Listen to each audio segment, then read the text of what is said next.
Pemirsa, jumlah utang luar negeri Indonesia kembali menyusut. Bank Indonesia melaporkan jumlah utang luar negeri per akhir Oktober 2022 mencapai 390,2 miliar rupiah. Jumlah tersebut turun 5 miliar dolar Amerika Serikat dibandingkan per September 2022 yang mencapai 395,2 miliar rupiah. Jumlah utang luar negeri Indonesia kembali menyusut. Bank Indonesia melaporkan jumlah ULN pada akhir Oktober 2022 mencapai sebesar 390,2 miliar dolar Amerika.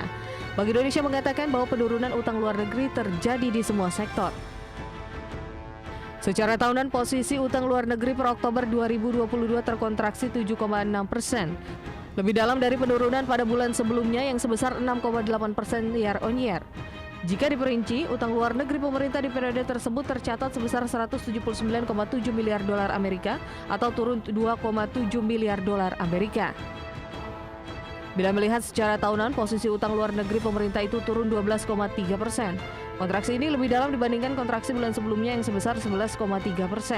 Penurunan ULN pemerintah terjadi akibat pergeseran penempatan dana investor non-residen pada surat berharga negara domestik seiring ketidakpastian di pasar keuangan global yang tinggi. Posisi pinjaman juga menurun seiring dengan pelunasan yang lebih tinggi dibandingkan dengan penarikan pinjaman untuk mendukung pembiayaan program dari proyek prioritas. Sedangkan utang luar negeri swasta pada Oktober 2022 tercatat 202,2 miliar dolar Amerika, turun tipis jika dibandingkan dengan bulan sebelumnya yang sebesar 204,7 miliar dolar Amerika secara tahunan. Utang luar negeri swasta terkontraksi 3%. Dengan kondisi itu, Bank Indonesia melihat utang luar negeri Indonesia masih terkendali. Adapun rasio utang luar negeri Indonesia terhadap produk domestik bruto di kisaran 29,6%, menurun dibandingkan bulan sebelumnya yang sebesar 30,1%.